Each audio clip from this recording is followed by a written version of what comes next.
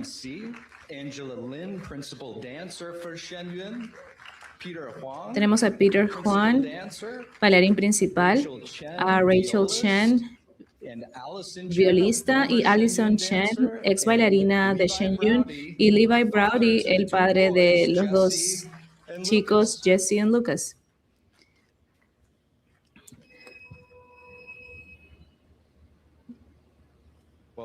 Bueno, esta es una ocasión bastante especial, por supuesto, para toda nuestra audiencia que recién están sintonizándonos, tanto online como por televisión. Quiero preguntarles a todos, y quiero empezar por Peter. Peter, hace un año, desde hace un año hasta ahora, hemos visto en el Lincoln Center que tú y yo nos sentamos en una audiencia vacía antes de que empezara el show. Y estábamos conversando cómo ha sido pasar por todas estas dificultades. Háblanos un poco cómo ha sido ver la historia de Shen Yun en la pantalla grande, como lo vimos esta noche. Para mí, personalmente, ver esto en pantalla grande es una experiencia muy real.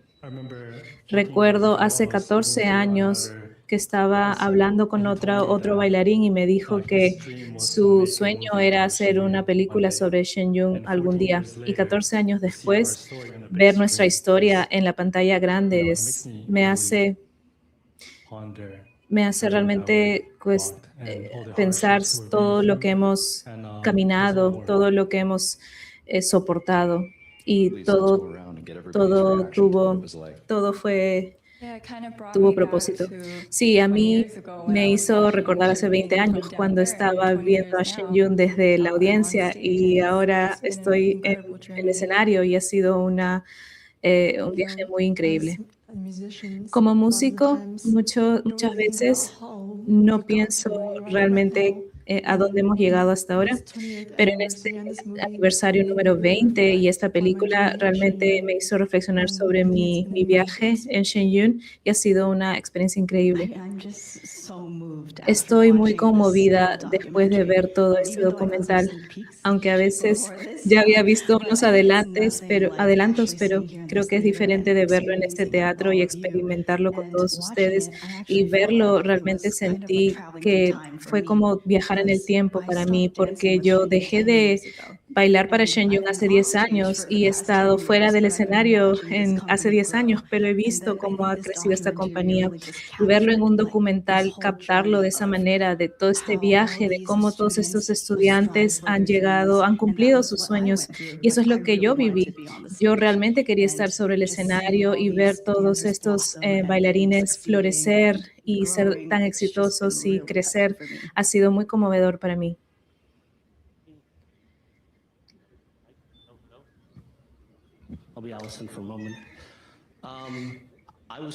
Yo estaba escéptico, honestamente. Vi a mis hijos pasar por la dedicación y sus amigos también, y con las amenazas de bomba. Estaba escéptico que realmente podríamos contar esta historia de una buena manera, pero ustedes lo lograron. Muy bien hecho.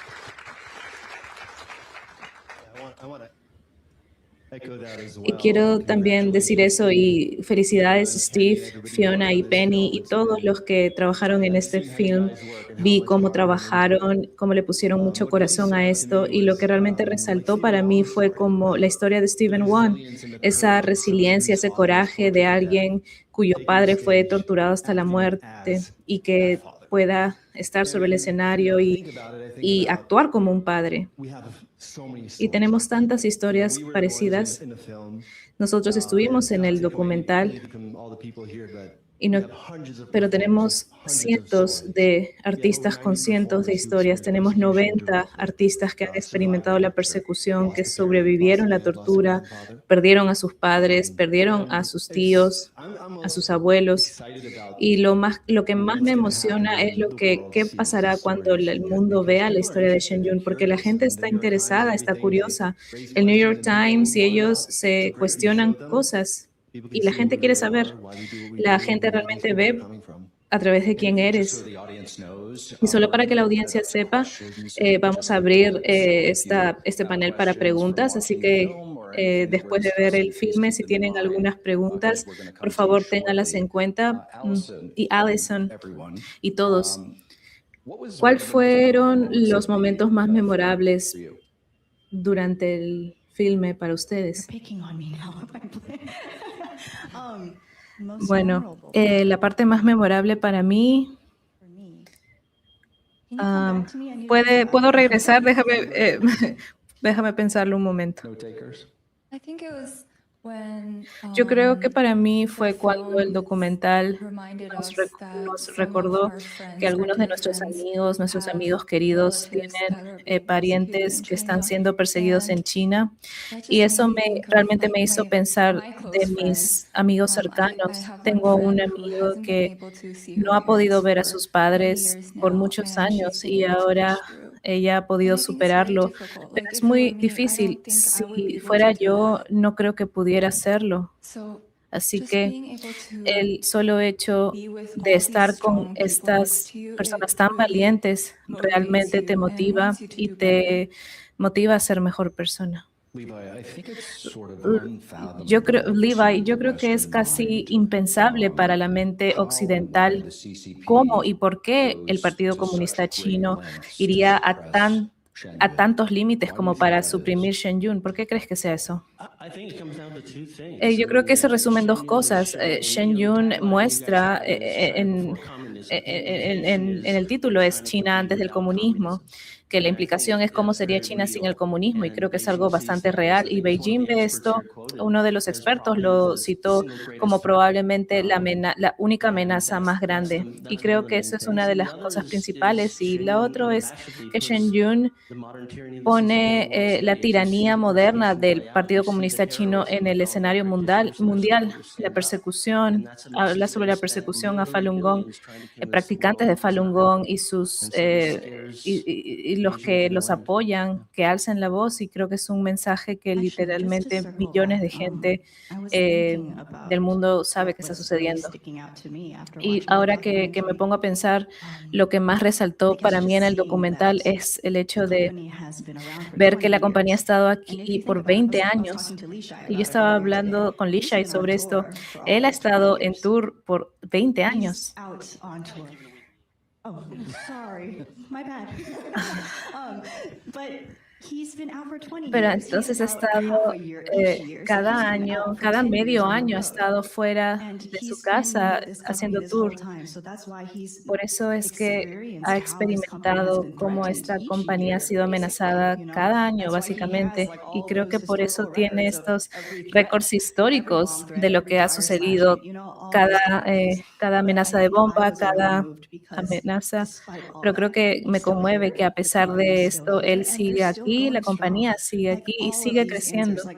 Y todos estos bailarines, por eso creo que para mí, que alguien que ya no está bailando más, pero ahora soy fan de ellos. Pero no lo veo en wow, estos bailarines, porque he sido parte de esto, pero soy fan de ellos porque veo que siguen manteniéndose a su fe, siguen haciendo lo que hacen a pesar de las amenazas que Beijing lanza, y no importa qué dificultad suceda, ellos siguen haciendo lo que hacen y eso es realmente, realmente increíble y realmente se merecen una ronda de aplausos. Y lo que intentamos compilar aquí es que entendimos que esto es una influencia sofisticada de cómo opera China. Y para ser honesto, solamente rascamos la superficie porque hay mucha evidencia. Tratamos de exponer toda la evidencia, pero la manera en la que el PSC opera es mediante espías y realmente es muy difícil puntualizar lo que vimos, excepto en ciertos casos. Lishai, ¿nos puedes hablar un poco sobre la extensión de este tipo de operaciones y cómo ha venido afectando a Shen Yun? Bueno, Levi y yo estábamos conversando sobre esto y ha sido 2000, 2001, 2002. Tratábamos de concientizar sobre Falun Gong. Tuvimos citas congresionales sobre esto. La gente que siendo golpeada en el barrio chino. Así que esto ya era conocido desde antes que viniera lo de Shen Yun. Y en algunos casos, incluso actuando frente a una calle, había gente protestando. Luego teníamos la embajada que escribía al teatro. Por ejemplo, en Canadá, en Canberra, estábamos actuando y de la nada fuimos abordados. Luego recibimos cartas de la embajada diciendo que les encantó el show.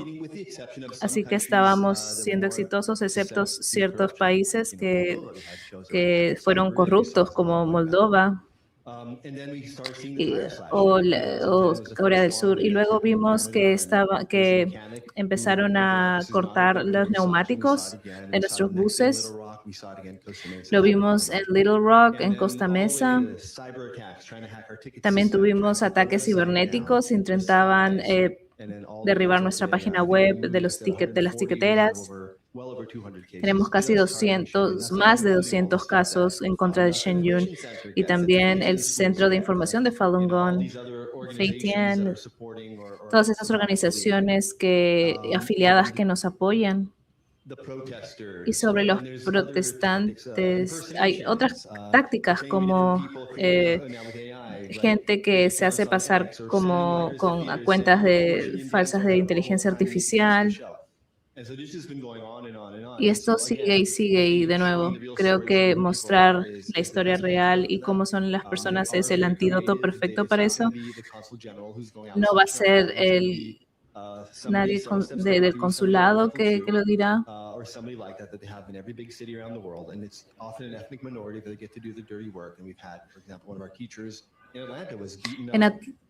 Uno de nuestros profesores en Atlanta lo golpearon.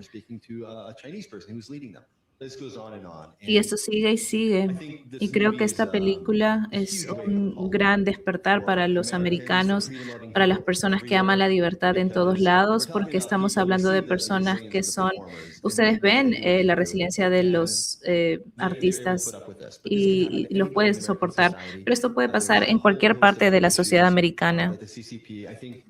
Creo que la gente no se da cuenta el grado de la infiltración del Partido Comunista Chino en nuestra sociedad. Y no solamente es un llamado a levantarse, sino también muestra un mapa de ruta de personas que están. Pero nos hemos acostumbrado, estamos acostumbrados a estas amenazas de bomba y estas amenazas, esta presión, que la gente proteste fuera de nuestros teatros. Estoy de acuerdo. Algo absolutamente necesita suceder. Y con esto dicho, podría que tal vez la gente tenga que ver más veces el documental para elegir su momento favorito. Pero ¿alguien quiere compartir algo durante el proceso de la grabación? Solo quiero decir que los Yankees perdieron en ese juego de béisbol. Fue desafortunado, pero sí. Y lo que entiendo, los dos chicos estaban alentando a dos equipos diferentes. Sí, es un problema. Hay una guerra civil sobre eso en mi casa. Y eso es clasificado. Rachel, ¿quisieras compartir un momento preferido? Esta parte que no la incluyeron en la película, pero estaba contándole a Steve una historia que tuve durante un show. ¿Lo puedo compartir?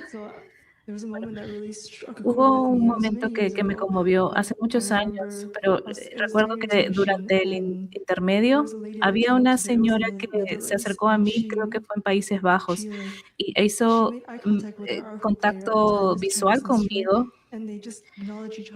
Y entonces nos vimos y sentí que compartimos algo y le pregunté como curiosidad, le pregunté quién es ella y me dijo, oh, estuvimos en el mismo trabajo de campo de trabajo forzado y en ese momento sentí como una misión, que no estamos aquí solamente para entretener, sino para contar la historia a la gente que no tiene voz. Y recuerdo que le lloré mientras contaba a Steve y realmente los dos empezamos a llorar y en ese momento en el cuarto quedó conmigo hace 10 años y luego cuando estuvimos haciendo el film. Y estoy sollozando ahora mismo y le prometimos que solo Levi iba a llorar hoy día, pero estamos aquí. ¿Y hay otras experiencias memorables al actuar en todos estos años que podrían compartir ustedes con la audiencia? Solo me gustaría añadir que para mí el momento más memorable de la película es ver a Steven Wan y su historia contada en la pantalla grande, porque recuerdo que cuando era un novato en Shen Yun, cuando recién entré a la compañía, él era el bailarín principal veterano que me acogió a sus alas y yo sabía sobre su historia, de su familia siendo perseguida, pero este momento, pero volver a verlo, me siento muy agradecido con él. Así que gracias, Steven. Steven está en la audiencia, sí.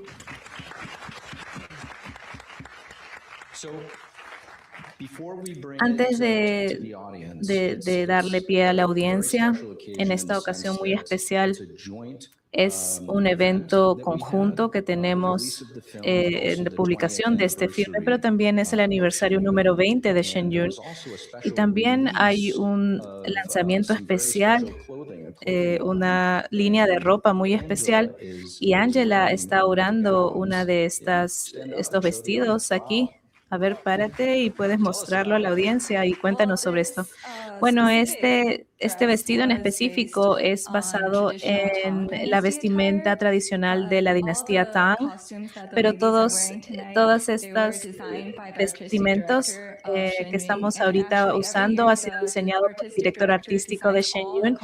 Nuestro director artístico diseña todos los vestidos de Shen Yun y honestamente tenemos mucha honra de usarlos esta noche.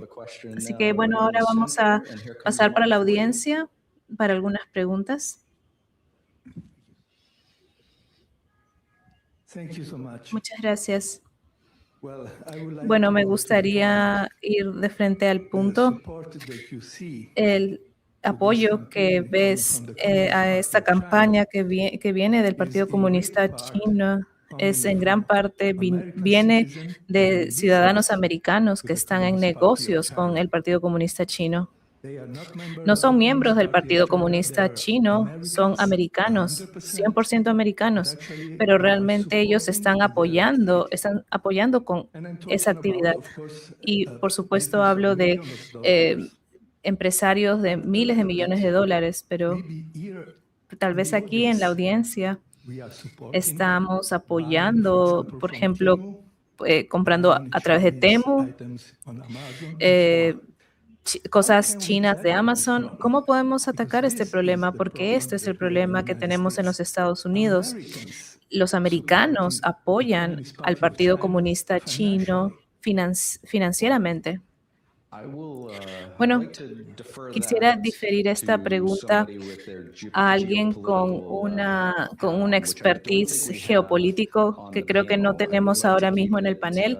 A mí me gustaría mantenerlo enfocado en Shen Yun, pero ciertamente a tu punto, una de las cosas que creo que cada americano necesita saber es que en cada sector de nuestra sociedad ha sido subvertido a cierta extensión, ya sea Hollywood, con los brazos largos de Beijing, censurando películas de Hollywood, hasta Wall Street, así sea K Street en Washington, D.C., donde el régimen comunista chino contrata los mejores lobistas americanos para hacer sus apuestas, y la lista sigue y sigue. Por ejemplo, las universidades, la Asociación China de Estudiantes y Escolares, que esencialmente son brazos directos del consulado y la embajada china a través de los institutos Confucio. ¿Tenemos más preguntas?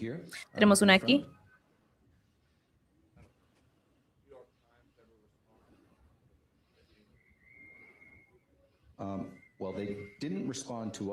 No nos respondieron, los del New York Times no nos respondieron, solo lo que vieron en el filme. Prácticamente fue todo lo que recibimos, no querían hablar de eso. Levi, ¿quieres agregar algo sobre ese tema? Sí, conversamos un poco con ellos sobre esos artículos y creo que la película lo cubrió bastante bien.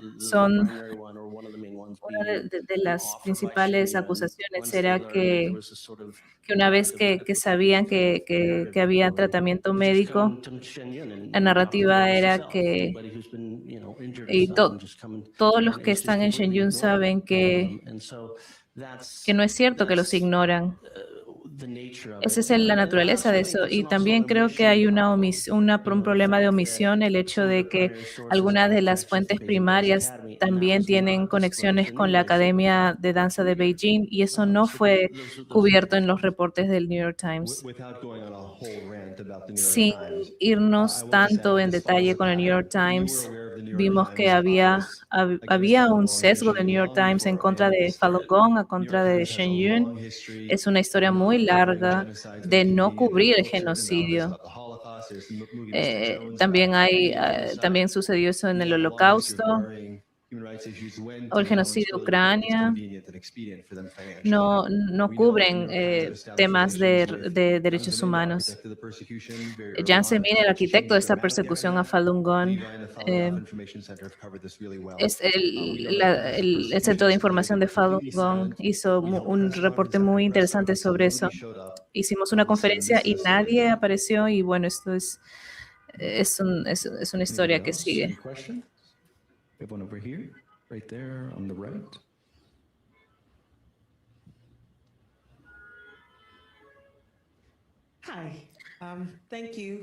Hola, muchas gracias por compartir su historia con todos nosotros.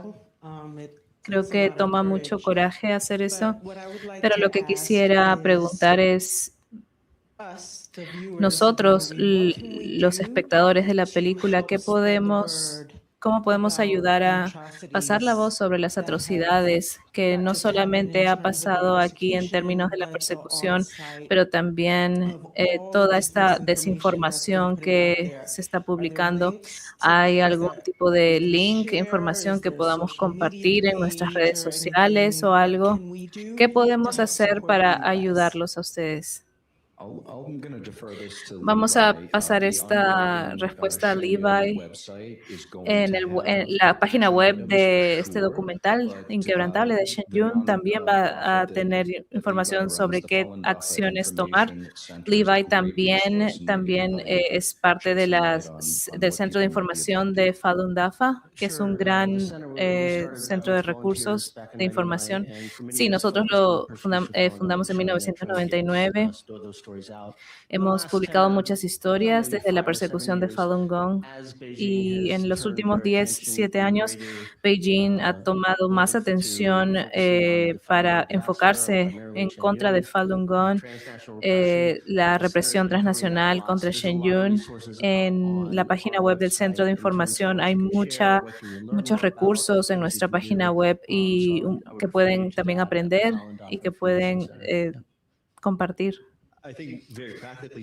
Y prácticamente, para hablar en cosas prácticas, Peter va a estar en el Lincoln Center y en los siguientes 18 años va a estar ahí Rachel también. Así que conocer a Shen Yun, ver el show, obviamente estamos muy contentos que puedan comprar sus boletos para que puedan realmente entender lo que hacemos, sentir ese sentimiento al ver el espectáculo y compartir esta película, compartirlo con su familia, con sus amigos. Creo que prácticamente el Centro de Información de Falun Gong, y creo que también hay un proyecto de ley para proteger a Falun Gong en el Congreso de Estados Unidos. Creo que ese proyecto de ley necesita mucho apoyo ahora más que nunca, y ahora está en el Senado. Saber que la gente todavía ve una luz de esperanza en todo esto es lo que necesitamos ahora. Tenemos otra pregunta aquí en la parte de adelante. Solo quiero decir a la audiencia que soy una líder de distrito de Flushing, Queens, y cuando vi este documental y que se referían a Flushing, me tocó mucho, me conmovió, porque siento que yo era una de las pocas activistas y me sentía muy sola. Y ahora ver este filme me dio valentía y estoy muy agradecida. Voy a regresar a casa y continuar en hacer lo que hacía. Admiro su investigación. No me sorprende lo que pasó con el New York Times. No me sorprende de que les pinchen las llantas, pero tampoco me sorprende sobre las historias que cuentan para quebrar su credibilidad, porque a mí también me pasó. Y sigo apoyando a Falun Dafa, a la comunidad de Falun Dafa, y mi mejor amiga está aquí, y le mataron al esposo. Un comunista mató a su esposo. Así que estoy con ustedes y necesito que ustedes estén conmigo porque soy una líder y estoy destrozada en el corazón. Así que muchas gracias. Muchas gracias. Tenemos otra pregunta aquí. Hola, soy Richard Samuel y solamente quería agradecer a Marta por su análisis y recolección de lo que ha pasado, y estoy muy contento del trabajo que todos hicieron. Soy un ciudadano americano preocupado y solamente quiero reafirmar un par de valores americanos: la libertad, la soberanía, la libertad cultural. Una nación libre como nuestra nación en Estados Unidos no puede permitir que un poder extranjero forme la mente de la gente, cómo se expresa, en lo que cree, en lo que celebra. Y cuando fuerzas externas quieren monitorear, intimidar o influenciar la vida cultural, la vida legal, la vida espiritual de alguien, no solamente se están centrando en una comunidad, sino se está está amenazando la integridad de la democracia americana de por sí. Nuestros padres fundadores fueron muy claros sobre eso, de que la inteligencia debería batallar para defender a la libertad y que la ley debería mantenerse soberana, intocable para las agendas extranjeras, y que la cultura y el arte no es una promesa de expresión para proteger a la primera enmienda. Entonces diría que Estados Unidos defiende la fuerza que une la libertad y la responsabilidad, la soberanía, nuestra diversidad, nuestra dignidad, y no solamente asegura su propia orden constitucional, sino que también avanza una visión más amplia de las naciones y el respeto y el derecho de cada persona. Gracias. Muchas gracias y gracias por lo que dijo, y la gente también debería escuchar y poder actuar sobre ello. Solo quería mencionar, ustedes mencionaron el enfoque sobre el New York Times, y entiendo, no sé si esto es algo del New York Times o hay más medios que tienen insertos creados por el Partido Comunista Chino dentro de su periódico. Es como un cierto tipo de reportaje sobre China, pero realmente es propaganda para el Partido Comunista Chino.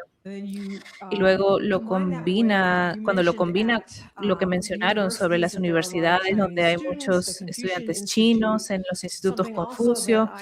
Algo que también yo entiendo es que China realmente da financiamiento a muchas de esas universidades y sus departamentos chinos, así que los estudiantes, si el estudiante quiere regresar a China, hay ciertas líneas que no puede cruzar en términos de reportar o criticar al Partido Comunista Chino. Y si juntas todo eso con lo que está pasando en los medios de comunicación, donde directores de documentales están dispuestos a publicar cualquier cosa para poder entrar al mercado americano, al mercado chino. Pero no puedes sacar la información verdadera de China, simplemente no puedes, porque nos lo cierran por todos los frontes. Así que quiero decir lo mucho que aprecio al Epoch Times y a NTD y a Shen Yun por poder hacer que la verdad salga a la luz sobre el Partido Comunista Chino, a pesar de todas estas dificultades. Muchas gracias.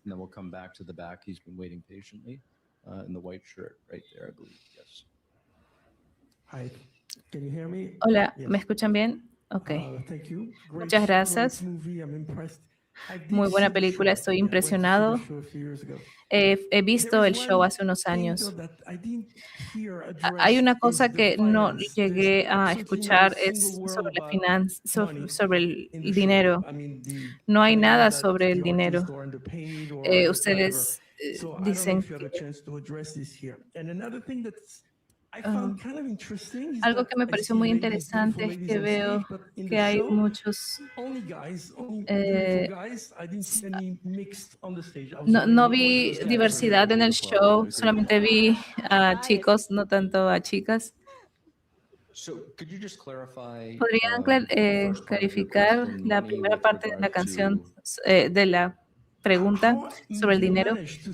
¿Cómo logran sobrevivir? Porque toman millones y millones de dólares para combatir estas demandas. ¿Y cómo lidian con esta horrible situación? ¿Cómo luchan como una organización contra esto? Y también es transparente lo que en cuanto a los tickets de ventas. Sí. se financia a través de la venta de tickets. Shen Yun es muy diferente de otras compañías artísticas donde tienen donaciones y todo lo demás. Nosotros sí nos dan donaciones, pero no son del tipo de sponsor del gobierno o algo así. No, ninguna corporación grande nos financia. Solamente son boletos de los tickets de boletos.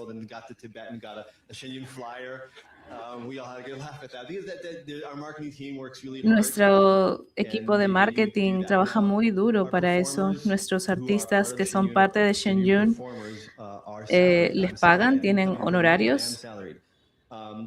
Yo no vengo aquí por el dinero, pero sí me pagan. Nuestros estudiantes también también actúan, son estudiantes. Los estudiantes que vienen de la academia no tienen pagas, son solamente atletas, pero tienen becas completas, que es casi lo equivalente a $50,000 por sus alimentos, viaje y cualquier gasto estudiantil.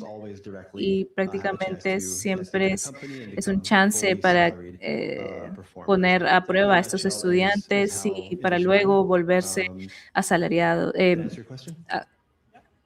artistas con sueldo. Lamentablemente se nos está acabando el tiempo, así que empezando por Li Shai, quisiera saber qué piensa cada uno en este aniversario número 20 de Shen Yun, tal vez en una oración o en algo menos. ¿Qué significa este aniversario? Bueno, en una oración, gratitud. Pude evidenciar todo el esfuerzo que se lleva a cabo, lo que la compañía es y en lo que se ha convertido, empezando por el director artístico, todo el equipo creativo, todos los artistas, todo lo que construyó Shen Yun, todos los productores de vestuarios, ingenieros de sonido, los voluntarios, incluyendo a gente que tiene familiares en China, pero igual nos ayudan, nuestros familiares, los padres de estos artistas y nuestra audiencia. Tengo gran admiración y gratitud por nuestra audiencia que ha sido parte de este viaje. Lishai, ha sido una oración bien larga esa.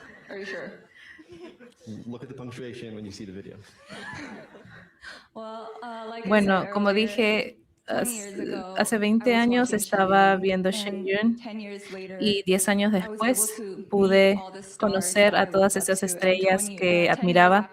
Y 10 años después de eso, soy capaz de decir que son mis mejores amigos y encontré un hogar en Shen Yun.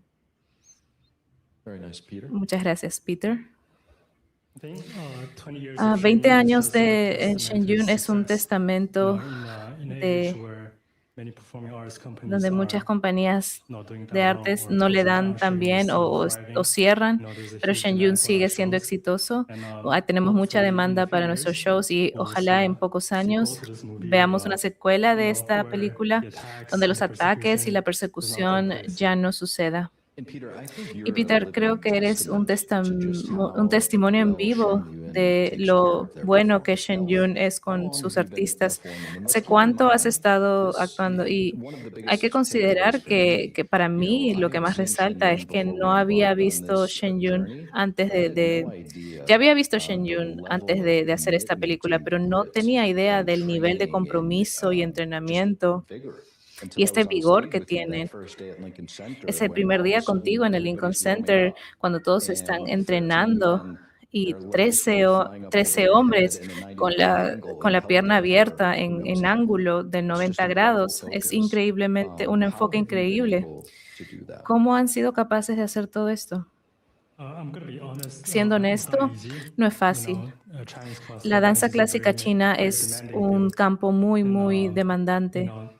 Hay veces en los que sí te lesionas, por supuesto. Angela y todos los bailarines más o menos han pasado por lesiones. pero Shen Yun nos cuida muy bien. Recuerdo que hace unos años tuve mucho dolor en mi talón de Aquiles y me forzaron realmente a descansar.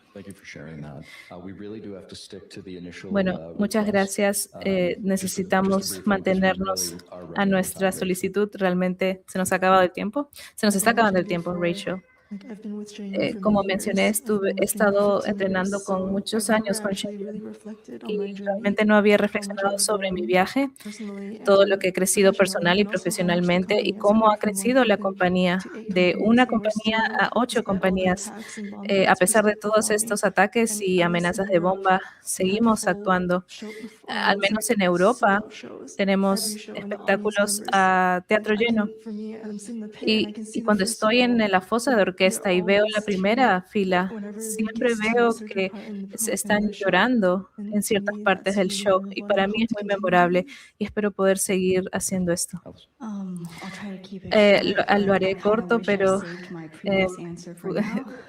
me hubiese gustado guardar mi respuesta anterior, pero estoy muy honrada de ser parte de esta celebración de 20 años de Shen Yun, de estar participando en esta película, de que me recuerden a pesar de que no he bailado hace muchos años.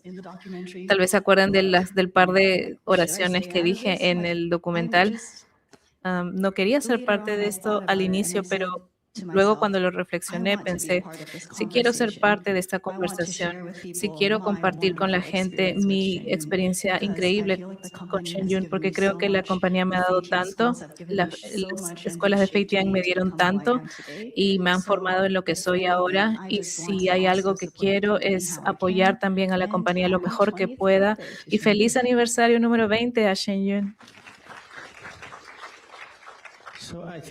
Creo que es muy claro que Shen Yun tiene uno de los mejores bailarines de danza clásica china, y lo que me gustó de este filme era que al recordar hace 20 años es la historia que muchos olvidan, que es una organización fenomenal para la gente joven.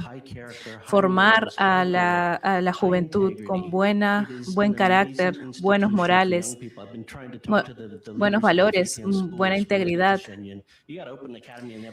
Tendrían que abrir una academia en cada ciudad importante en Estados Unidos, porque esto es lo que necesita Estados Unidos. Y eso es algo que me resaltó y es una de mis reflexiones. Amén. Amén sobre eso. Bueno, queremos darles un pequeño regalo a cada uno de ustedes, algunas flores por parte de NTV y Sincere Pictures, y todos los invitados de hoy. Queremos agradecerles y felicitar a Shen Yun por sus 20 años y que sigan más. Muchas gracias por estar con nosotros. Felicidades.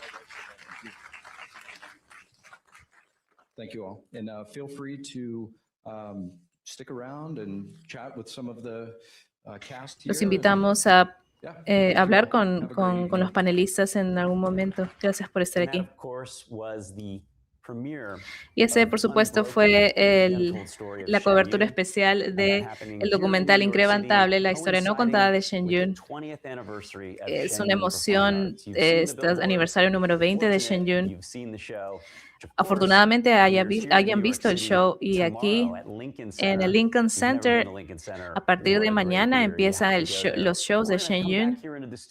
Vamos a regresar aquí al estudio con nuestros invitados. Tenemos a Cindy Kai, bailarina principal de Shen Yun Performing Arts. Tenemos Jimmy Geiger, que es trompetista de Shen Yun, que han venido para participar en esta premiere, y por supuesto Joshua de Epoch Times.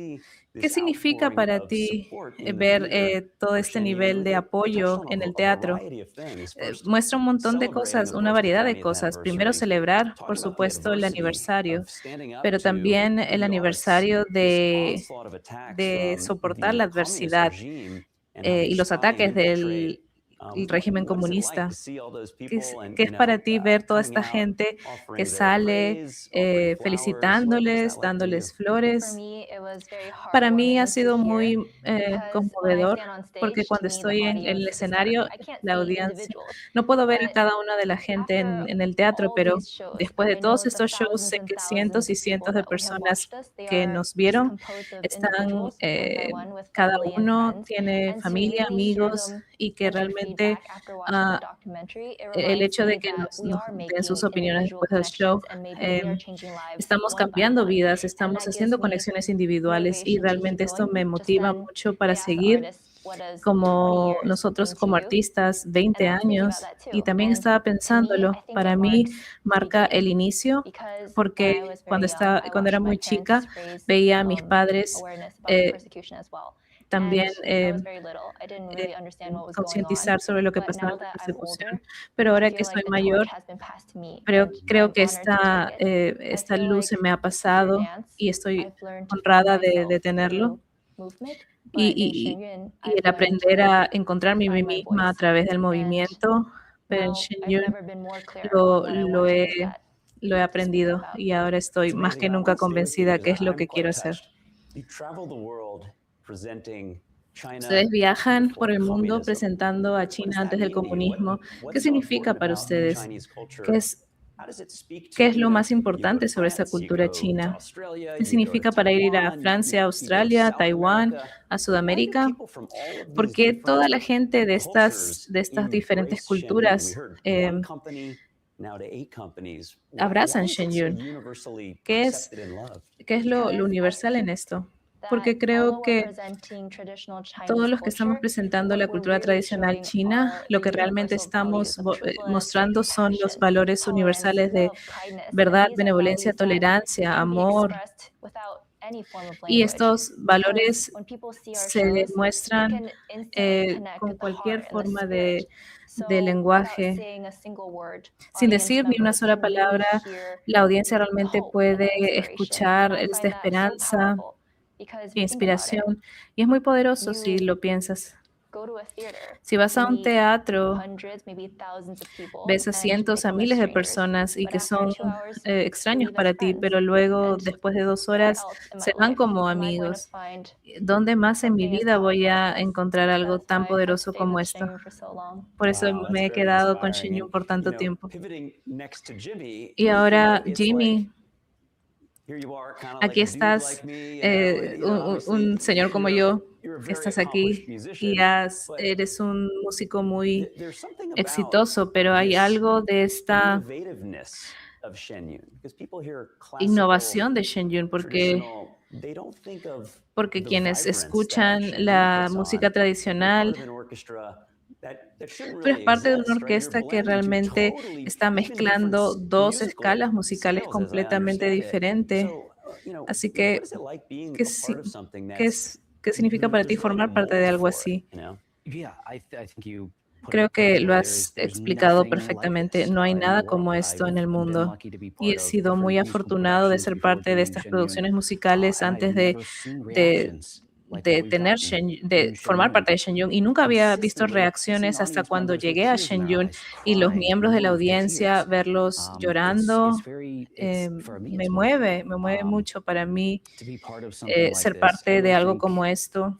Desde hace mucho tiempo pensé que éramos una reflexión de la sociedad, que el arte es una reflexión de la sociedad, y ahora creo que el arte debería ser una reflexión de una sociedad ideal, y creo que Shen Yun lo que está tratando de hacer es que refleja lo que el arte debería ser de una sociedad perfecta, y ver lo que está pasando, de lo que podría ser tan grande que no puede hacerlo por el comunismo, de despojar algo tan bello y reprimirlo y completamente querer destruirlo. Creo que la gente entiende eso. Creo que la gente sabe que Shen Yun es algo bueno y por qué están tratando de eliminarlo. Creo que eso es lo que hace que la gente regrese a nuestro show. Y ahora que mencionas todo este nivel de experiencia humana que se muestra en el escenario, Solamente puedo pensar del holocausto y todas estas cosas que han pasado en la historia que la gente entiende. Hay una cita famosa, no era, que decían que, bueno, yo no soy judío, no podría hablar sobre esto. Pero para la adversidad sobre los bailarines de Shen Yun, quiero hablar contigo, Josh, sobre esto, porque tú has documentado y descrito que a pesar de los ataques del régimen comunista, no solamente ataca a Shen Yun, sino otros aspectos de la sociedad. ¿Qué es lo que el gobierno americano está haciendo para tratar de combatir esto? ¿Están haciendo lo suficiente? ¿Están haciendo siquiera algo? Están haciendo bastante. La realidad es que recién se están dando cuenta lo grande que es. Por ejemplo, en el documental, creo que eran espías chinos que trataron de sobornar a un agente del IRS. Estos eran realmente, se puede llamar, espías chinos y fueron arrestados por eso. También había otro caso donde había un señor que contrató a un investigador privado para tener información de Shen Yun y él estaba trabajando para el PSC, así que lo sacaron. Dice de que él no sabía lo que estaban haciendo. Creo que relativamente sabemos ahora que también tienen estaciones policiales secretas chinas en Nueva York. Alguna de esas lo cerraron, así que es un buen inicio, pero esto es un sistema muy, muy, muy grande. Y digo que recientemente, el año pasado, la ley de protección a Falun Gong fue aprobada unánimemente en la Cámara de Representantes. Esto es un tema bipartidista y ahora el Senado está trabajando en un proyecto para hacerlo aún mejor. Y quiero interrumpirte sobre esto porque alguien como tú que ha estado investigando esto por 20 años, pero lo que has dicho es casi increíble. ¿Podrías profundizar sobre esto? Esto es un sistema masivo. Está en todo barrio chino. He hecho investigaciones en diferentes países, en Taiwán, en Corea del Sur. Es un sistema muy, muy grande. Es exactamente lo mismo. El sistema es igual. Incluso afuera de Estados Unidos. Ese es el mismo ataque contra Shen Yun. Los mismos ataques contra disidentes chinos, contra los cristianos, católicos, uigures, musulmanes. Todos están siendo objetivo de la misma manera con el mismo sistema. ¿Y qué pasa con estos uigures, los practicantes de Falun Gong y con esta sustracción de órganos? Bueno, las practicantes de Falun Gong son la fuente principal de estos órganos, de esta sustracción de órganos. Y bueno, Epoch Times, bueno, sí, ha tocado este tema desde creo que 2006, 2007, cuando recién salió a la luz. Y recuerdo que estaba trabajando para el periódico cuando pasó esto. Habían personas que salieron al frente desde China para contar esto y era totalmente horrible. Eran historias de pesadilla. Tenemos el primer sobreviviente de una sustracción de órgano forzada y es una locura porque le hicieron todos estos análisis de test y pudo escapar, así que no pudieron terminar con esos análisis. Así que tenemos este Congreso que está tratando de aprobar esta ley para proteger a Falun Gong. Y no solamente es un tema de China, sino es un tema global, porque el Partido Comunista Chino lo que hace es un turismo de órganos. Se van a Asia, al Medio Oriente, así que están tratando de propagar esto. Están asesinando a practicantes de Falun Gong, a los musulmanes. Como dijo Li Shai, más de 200 artistas conectados a Shen Yun tienen o algún miembro de familia o alguien cercano que ha sido objeto de estas persecuciones, de esta sustracción de órganos. Y bueno, ahora para terminar, quiero regresar a nuestros artistas aquí. ¿Qué puede hacer la gente, Cindy, para apoyar Shen Yun y su misión y la misión de la compañía? Bueno, creo que primero que nada vengan a ver nuestro show si es que no lo han visto todavía, y que hablar con tu familia y amigos sobre esto, sobre el documental, apoyarnos en redes sociales. Si la gente puede hablar más de esto, creo que nos va a ayudar. Todo lo que dijo Cindy, pero creo que la mejor manera es contactarnos, hablar con nosotros. No solamente tienen que leer un artículo y creerlo, sino que si hablan con nosotros, van a darse cuenta de lo que realmente somos. Y Joshua, estoy muy agradecido que se haya expuesto esto y empatizo con ustedes. Estas son las mismas redes que intentaron matarme hace unos años en la ciudad de Nueva York. Me amenazaron de muerte, así que creo que cuando los expones, la mejor forma de lidiar con esto es a través de la resiliencia. Y creo que hay mucha virtud en eso cuando la personalidad de una persona viene a la luz cuando está bajo amenaza. Joshua Phillip, Cindy Kai, Jimmy Geiger, muchas gracias por esta conversación. Y ciertamente en este momento especial. Muchas gracias. Eso termina con nuestra cobertura de hoy. Muchas gracias por estar aquí en esta cobertura de Inquebrantable, la historia no contada de Shen Yun. Si quiere compartir esta película con todos, buenas noticias. Estará este documental online hasta el 12 de abril. Por favor, sí, igual vaya al Lincoln Center para verlo. Y definitivamente vea este documental. Puede escanear el código QR para verlo ahora o puede ir a etd.com/unbroken. Gracias de nuevo. Soy Carrie Dunst. Buenas noches.